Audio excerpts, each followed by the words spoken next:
Wow, Wednesday was a busy day for announcements. Christopher Luxon, he announced that he's being benevolent by choosing to be the Prime Minister. He doesn't have to be in the role.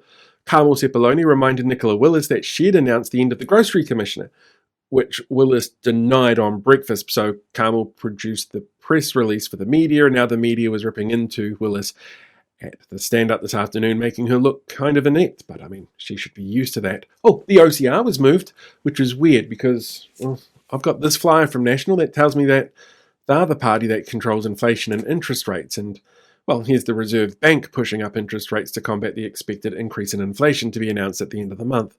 Labor announced a solar scheme that went further than National's and would mean that we don't have to pay $1 billion for National's pet LNG terminal that experts told us that we don't need, but they want to build for their lobbyist friends in the extractive industries. A plan so good, actually, that Mike Casey from Rewiring Aotearoa said the only thing that could make this better was if the government started doing this now instead of waiting for the election, and maybe more individual batteries in houses.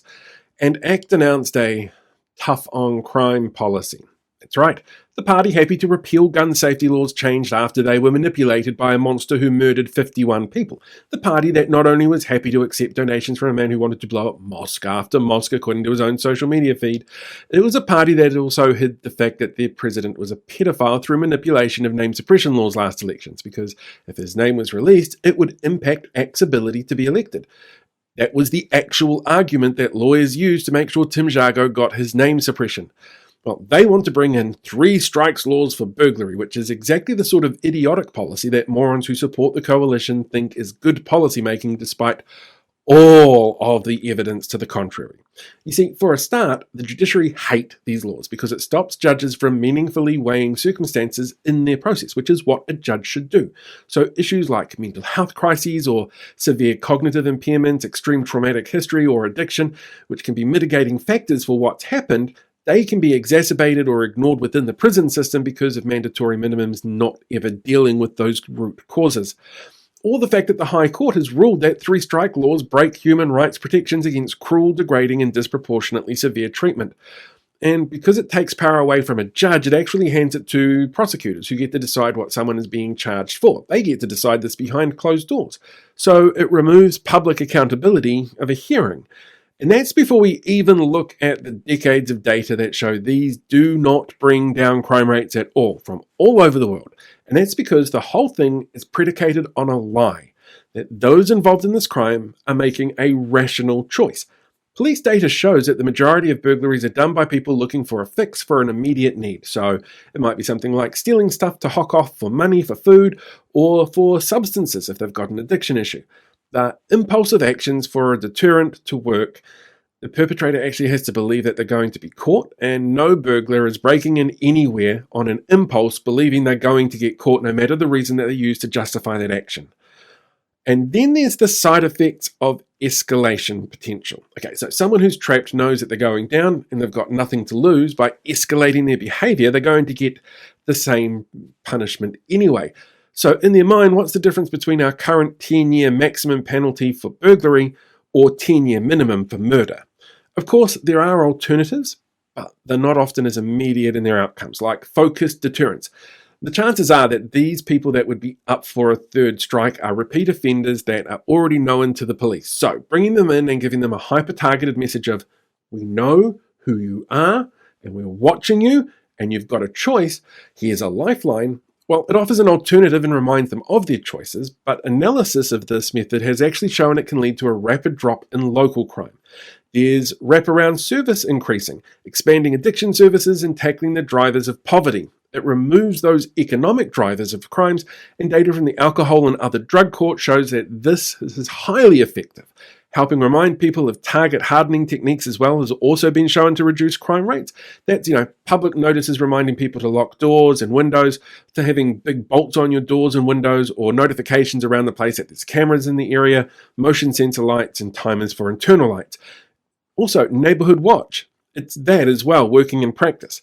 And making sure that there is more active visual police presences within communities also acts as a better deterrent to 3 strikes, or better deterrent than 3 strikes, according to the data that's out there.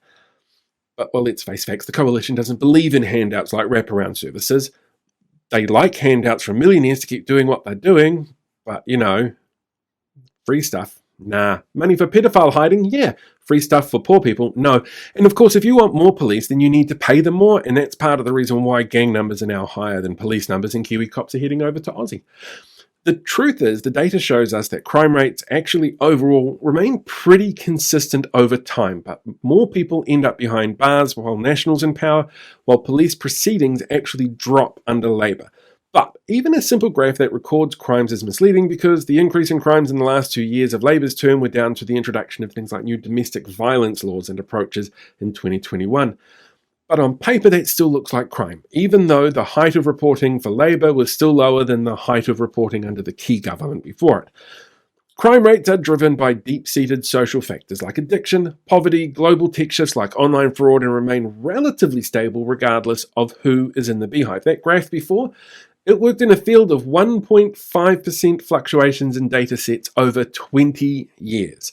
However, right-wing governments choose to manage this baseline via expensive punitive incarceration, whereas left-wing governments shift that exact same baseline towards community, managed sentences, and rehabilitation. One gets instant responses but doesn't deal with the causes of the issues, so they keep perpetuating and being exacerbated.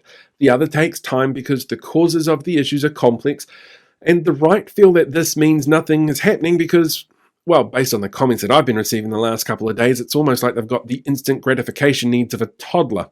Oh, and just to add into this mix, tough on crime is a great, lazy catchphrase for elections. It's emotive and easy to blab on about, but the data sets actually show us that while actual recorded crimes remain pretty consistent and makeup of those crimes change over time, like at the moment we're seeing an increase in retail crime due to new reporting tools, but we're also seeing a decrease in domestic violence crimes because police were told to stop attending those, that the actual biggest driver for people believing crime is out of control is media coverage, which spikes during a Labour government and tends to bottom out during the National government until just before the election rolls around. So, it's up to us to choose which approach that we think is best. A short-term sugar hit that's going to make those private prison operators happy, or a long-term fix that's going to help people who need it the most.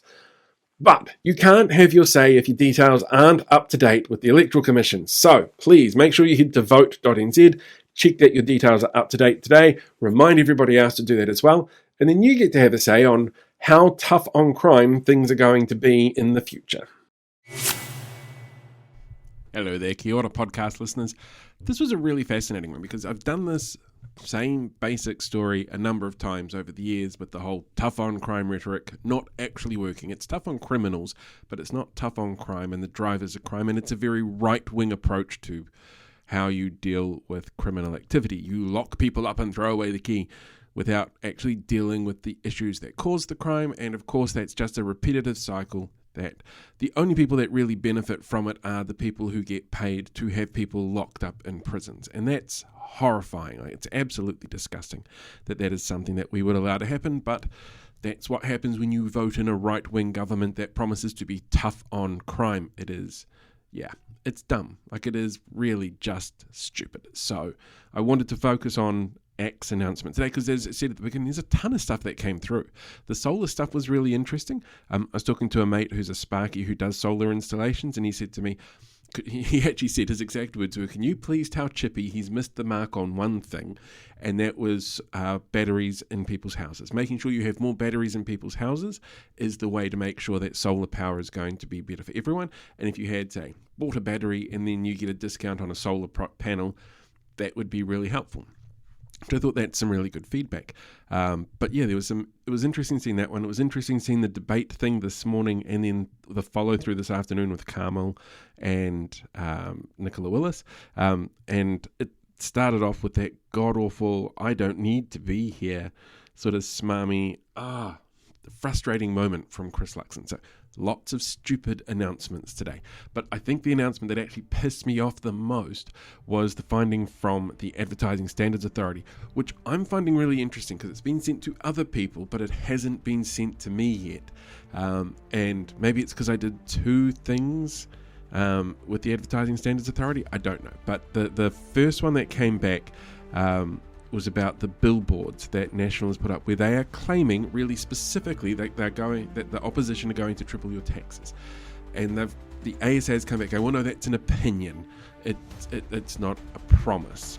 but it's on a billboard being pushed as a promise. So in my head, the ASA has made the wrong call on this one. I don't get to debate that, but I haven't had any feedback on it yet.